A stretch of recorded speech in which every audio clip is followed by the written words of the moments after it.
So we're going to be chatting to him about Clare's famous Munster win in 1992 from 7:30. From 8 o'clock, we've got Wednesday Night Rugby with Jerry Thornley coming your way. Dorothy Wall news is a sickening blow for the women's team ahead of this year's World Cup, which came out today. We'll be chatting to him about Les Kiss taking over and succeeding Joe Schmidt after the Lions tour. And we will, of course, be looking ahead to Leinster versus Northampton this weekend. After 9 o'clock, then we'll be chatting to John Bruin about the Champions League. And we've got an interview with Republic of Ireland and Burnley midfielder Josh Cullen coming your way before we wrap up tonight as well.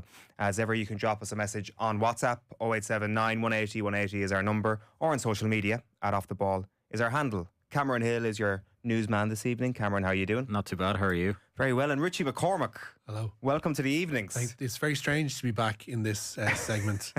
Ordinarily at this time, I'm just walking around the house giving team news updates to my kids and telling them what's gone on in the snooker that day. It fills the half hour and it entertains them no end. I can tell by their faces. I'm very confused. Didn't I slay you? And that's how I got pretty much. Yeah. No, or it was your imaginary brother who did it. Who doesn't exist, for long-time listeners of the Crappy Quiz will know that Cameron does indeed have an imaginary brother who sends in questions to the show. Yes. In an effort to try and massage his scores. Yeah, I'd say it's me with a moustache, but I already have one, so...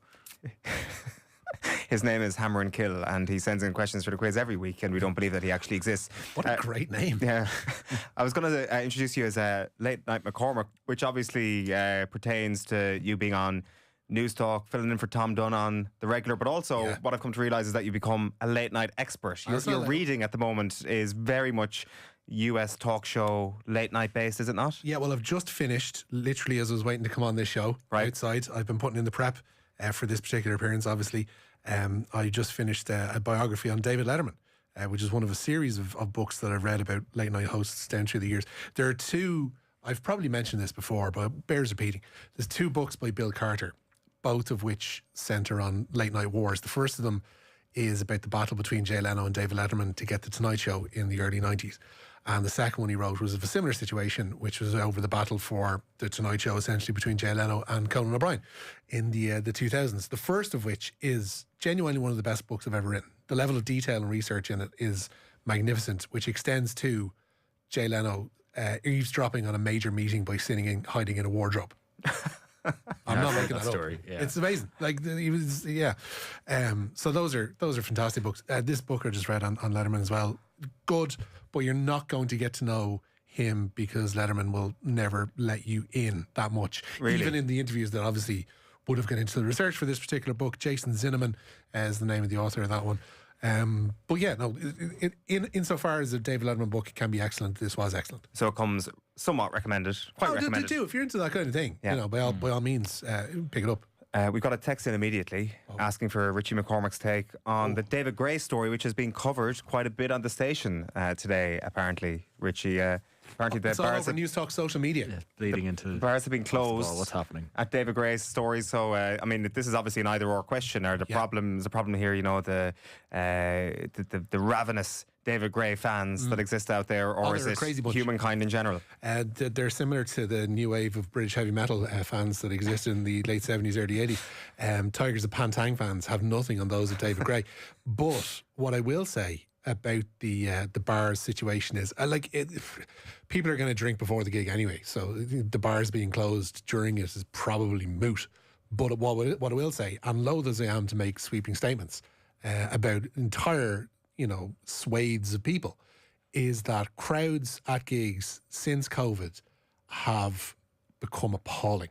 Like, genuinely, some of the worst instances I've ever had at gigs have all been post-COVID, because, and this happened with driving as well. People kind of forgot how to drive properly and how to behave themselves properly on the roads to a degree. And it's very true of gigs. Like the Pulp gig that I went to in St. Anne's 2 years ago now, will be this year, is one of the worst gig experiences I've ever had. Like, you're used to people kind of being out and about and enjoying themselves, but you're talking about huge tranches of the crowd there, not just like the one or two near you, like massive amounts of people. No interest in what's going on stage. Like I saw people who'd clearly raided the merch tent to get a t-shirt, had maybe gotten another piece of merch and gone up to the bars. No interest in what's going on stage. Like, literally their back sideways or turned to the stage to talk to their friends, not just even the sideways kind of whisper in somebody's ear. And that was just all over the place. Just genuinely just awful experience. It extends beyond gigs, though, doesn't it? Cinemas. It's unwatchable now. Yeah. I can't sit in a cinema anymore.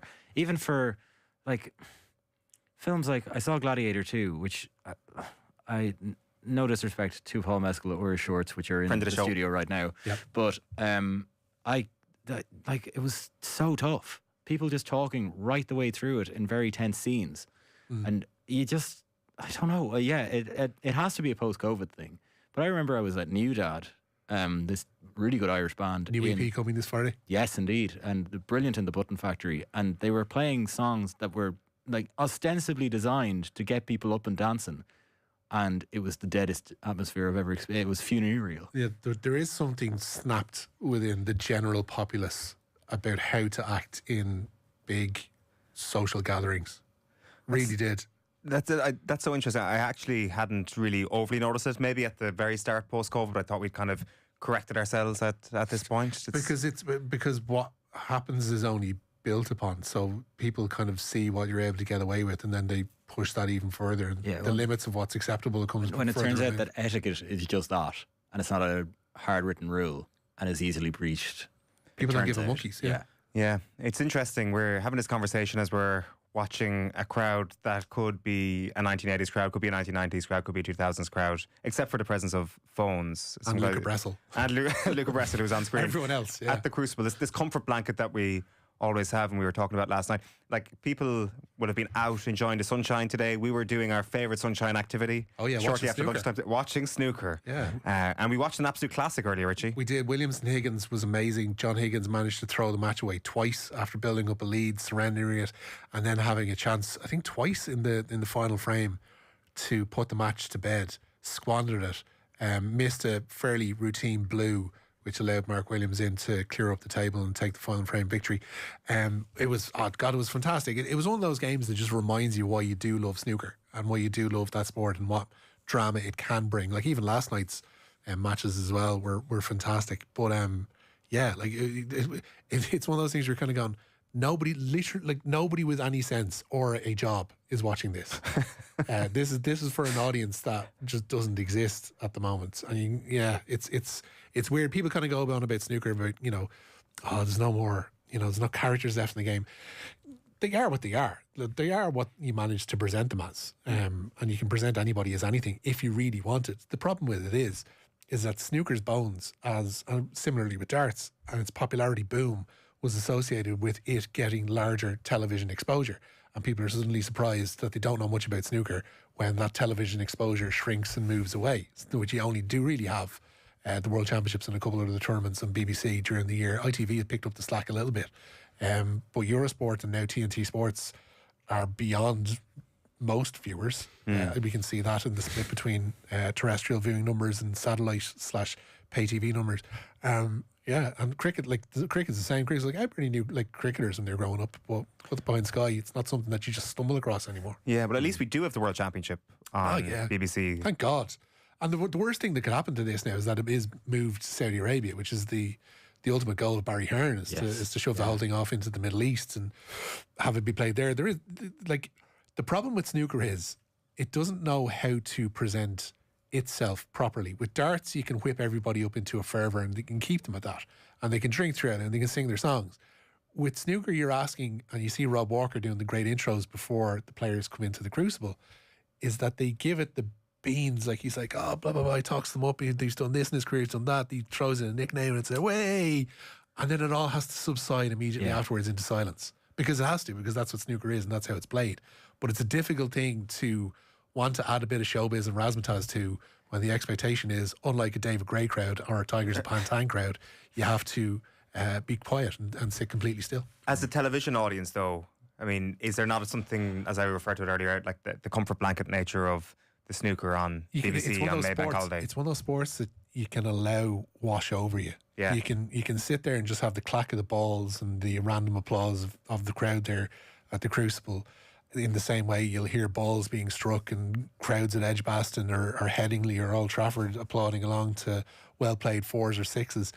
and it's just something that you can just have on the background. You can touch base with it. If it becomes interesting, then you suddenly find yourself engrossed in it a little bit more, as we all did in the office earlier on with Williams and Higgins. But yeah, given the time frame of it and the way that the game expands and the patience that it requires and all that stuff, it is a nice comfort blanket sport. Yeah, well, Ronnie O'Sullivan has just got back underway. It'll be in Cameron's news round, I'm sure, but we are starting this evening. Well, that's what it's called now, is it? Yeah, it's Cameron's news round. Again, I killed you. So Gaelic Games is where you're going first. yeah, and Dublin have been handed a tough draw for the group stages of the All-Ireland Football Championship. Desi Farrell's side are in Group 4, already being dubbed the Group of Death, with Derry, the winner of Mayo against Galway in the Connacht final, and the beaten team in the Ulster final. That's either going to be All-Ireland champions Armagh or Donegal. But Dublin's Niall Scully says they can have no complaints, as they didn't deserve to beat Meath in the Leinster Championship at the weekend.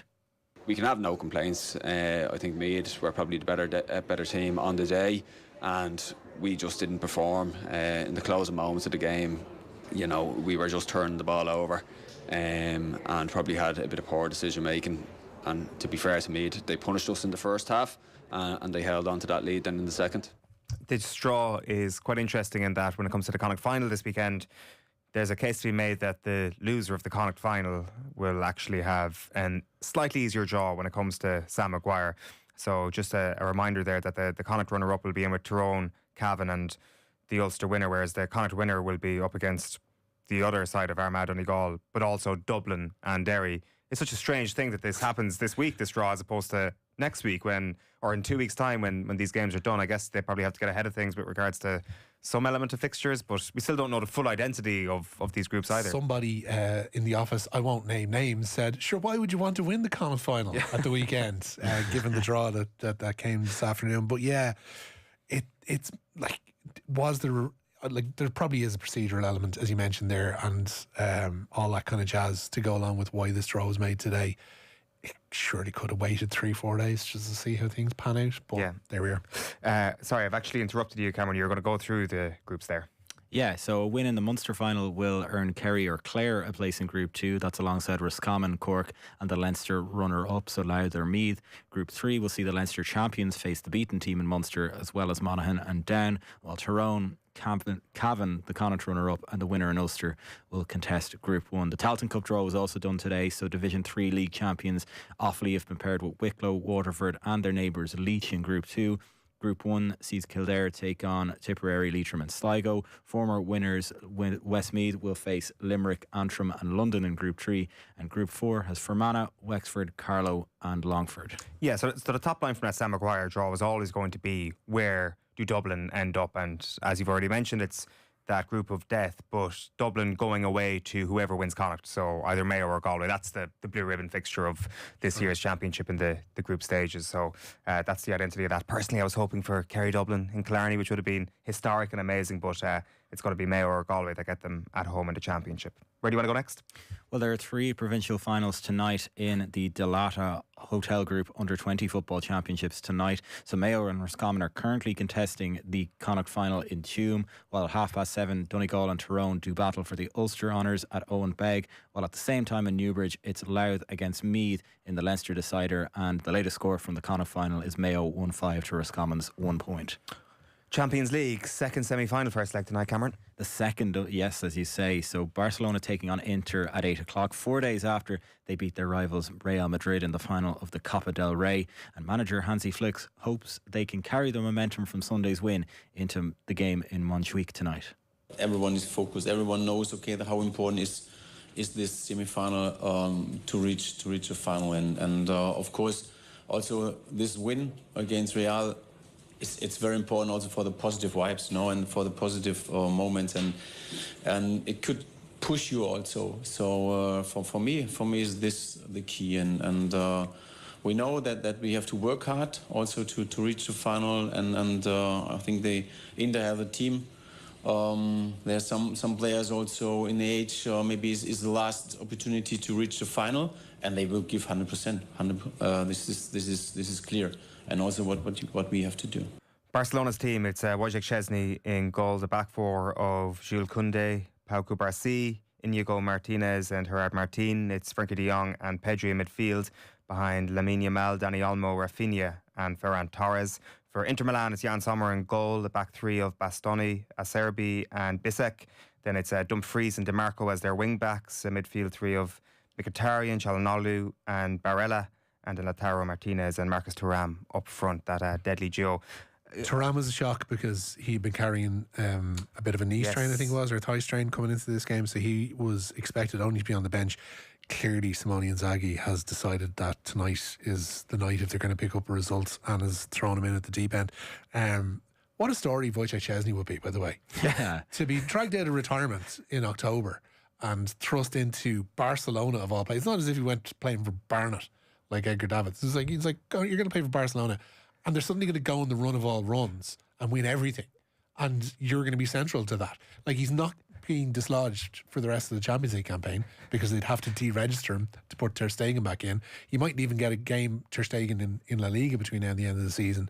And Wojciech gone from smoking cigars on his holidays to just casually winning a treble. Well, that's the thing. He will be smoking in the dressing room if they win the Champions League. Like Lamine Yamal, I'll be smoking in the dressing room at half time, for God's sake. Yeah. Lamine Yamal will be looking around the dressing room. You'll see this lad smoking cigarettes as they win the biggest prize in club football. It'll be pretty amazing. Like, it's impossible to not talk about this game and not just think about 2010. We briefly mentioned it yesterday, but I mean, that semi-final, the 1-0 defeat, the greatest defeat of my career, as Jose Mourinho dubbed it. It has to be one of the most memorable semi-finals in Champions League history. That's the one, obviously, where he full suit went and did a knee slide on the pitch and got sprinklered off. They got sprinklered off. Barcelona had to resort to the pettiness of turning the sprinklers on. So you love that. That's brilliant. Bring more of that needle back into it. We need more fighting in football like that. I was reading Jonathan Wilson writing about that piece around that game earlier on, and the Zlatan Pep beef going into that game was pretty fascinating as well. I think Zlatan had been dropped for a game the previous week, and what did he call him? He referred to him as a frightened little overthinker with his team of obedient little schoolboys, was how he described his own Barcelona team on that occasion. And I think Jose... inaccurate? I mean, I'm sure Jose Mourinho would have gone along with what Zlatan was thinking, but this sort of caricature of Jose Mourinho... It's not really a character, it's fact of Jose Mourinho, some sort of outsider at Barcelona as well. Just the satisfaction he got from that particular win, and obviously going on to win the Champions League that season. It's just an enduring image, as you mentioned, him running onto the pitch, the sprinkler. And I'm not sure we'll get something on that level of drama over the course of these two legs, but you go through those two 11s and it's going to be a very intriguing tie. I love the way this Inter one is, as like, I think Hansi Flick on top of the positive wipes, they're talked about the last chance saloon for a couple of these Inter players, and it's very much the case. Like, Henrik Mkhitaryan is in that midfield, 36 years of age. Francesco Acerbi is 37. It will be brilliant for both of those to be able to reach a Champions League final. And I know they're on a bad run, Inter, at the moment. I think they've lost the last three in a row, including against AC Milan in the Coppa Italia. But they have been so hard to beat in the Champions League this season that as good as Barcelona have been, I really find it hard to bet against Inter at least coming away from this game in a competitive situation for the second leg and getting it back at the San Siro in a week's time. It will be interesting if they do come away with a 1-goal deficit, 2-goal deficit at most. I'd still give Inter a sniff in the second leg. Speaking of Wojciech Szczesny, did you see what he said about Arsenal recently? Journalists were asking him if he'd be supporting Arsenal, would they be his second team in the Champions League, and he said absolutely not. Wow. And he said being an Arsenal fan is constant suffering. Paging Dr. Onana. I mean, is he wrong again? It would be against the brand of Arsenal, is what he's saying, to go on and win this year's Champions League, and I don't know, maybe he's completely correct. It seems that opening up social media this morning, it seems that there's a lot of people having a go at Arsenal after last night, having a go at Arsenal fans, having a go at the tifo. Did you take that personally? AFTV's own Sheahan says. Yeah, I don't know. What's this about? I think there was a lot of angry Arsenal fans afterwards who maybe went a little bit over the top on AFTV, as you say, but I can't believe the level of vitriol towards Arsenal this morning. What's that about? I think it's a case of, we all saw what they did against Real Madrid, which they managed that tie, I think impeccably, I think you'd say. It's hard to pick a fault in what they did over the two legs, and all of the atmosphere that went into the home leg of that at the Emirates, and all of the hard work that went into that, and the moments of great skill, particularly from Declan Rice from those two free kicks, it just seemed a little flat yesterday. there was a brilliant atmosphere in the build-up, but that seemed to, well, the goal had a large part to play in that in 3 minutes. But they didn't seem to be able to pick themselves up from that after that. And it's not as if they were like down on themselves. It was just they were in a game. They were participating in a semi-final rather than trying to win one. And I don't know, you kind of figured there should be more from an Arsenal. But then when you have a team that's playing Mikel Merino as a false nine in a Champions League semi-final, with the greatest respect to Mikel Merino, like, what do you expect from them, really? Yeah. What do you expect from that side? So I think maybe some of the vitriol is a bit performative. There will be a lot of that with Arsenal fans, unfortunately. They had that goal disallowed, rightly, obviously, in the start of the second half.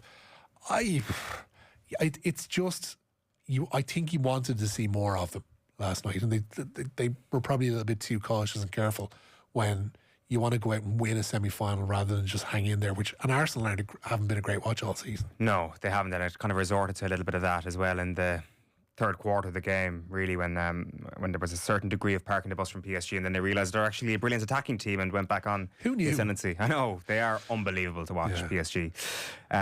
We're turning our attention to Heimir Hallgrímsson. He's been speaking today, Cameron. Yeah, and he's revealed that the FAI struggled to find opposition for the friendlies planned in June. So the Boys in Green, of course, will host Senegal at the Aviva Stadium on the 6th of June before a trip to Luxembourg 4 days later. Hallgrímsson was speaking to our own David Wilson and explained how he planned to bring some League of Ireland players into the squad this summer. Honestly, we plan to have a camp in May, right after the championship finished, so we could play the championship players then and then give them the holiday off. But unfortunately, one of the opponents pulled out and we couldn't find a replacement. Yeah. That would have been ideal, and then we would have taken some of these players that probably will be in June and play them there, opening spaces in June for the likes of players in the League of Ireland. But because we missed out on those games, probably the spots that we plan to have open are fewer than we wanted. But there's always a possibility to see a League of Ireland player for sure. Yeah, this has been a bit of a talking point ever since Stephen Bradley had a hit back at Heimir Hallgrímsson earlier this year. Who would the identity of the League of Ireland player be? Josh Honohan? Josh Honohan, probably. It's in a competitive position. It's actually really tricky to pick out who, and this isn't like, clearly I'm coming from a League of Ireland fan perspective, it's actually really tricky to pick out who it would be to land in what is an international calibre squad. I know every team or every supporter of a team would have their own personal favourite, but I think the reality of the situation is the amount of players within the league that are in a position and at an age where they're capable of playing international football is actually pretty low still at the moment. That's just being realistic. Yeah, no, absolutely. Swansea City? Yeah, they've appointed Eoin Sheahan as their new permanent head coach on a 3-year deal. So the Athlone native has had an impressive spell as caretaker boss following the departure of Luke Williams in February. Since taking charge, Sheahan has brought the side from 8 points above the relegation zone up to 11th in the championship. And former Shamrock Rovers midfielder Liam Burt has signed for NIFL Premiership side Glentoran. The Scot spent last season on loan at Shelbourne, helping Damien Duff's side to the Premier Division title. He reunites with former Bohemians boss Declan Devine there. His contract, of course, terminated by Rovers in February, with Burt taking to social media to lash out over his alleged mistreatment by the club. You'll be a Glentoran season ticket holder now, Richie? With Devine as manager, Liam Burt up there, Dylan Connolly already there, I'd imagine the team group chat is some crack. like really, there's a bunch of characters up there. And you want to see how they get on, yeah. The Swansea news is fascinating as well. I mean, obviously, it's become a little bit more of a glamorous story with Luka Modric's investment in the club, so you'll have to make a decision next season. Are we going to call it Eoin Sheahan Swansea City or Luka Modric's Swansea City? So we'll see how that one comes out in the wash. Turning to rugby. Yeah, Munster's most capped player Stephen Archer has announced he will retire at the end of the season. The tight head made his debut against Edinburgh in October of 2009, going on to make 300 appearances for the province overall. His 300th came in that Champions Cup quarter-final against Bordeaux. He's also earned 2 caps for Ireland in 2013. And Dorothy Wall says she's devastated to miss this year's Women's Rugby World Cup.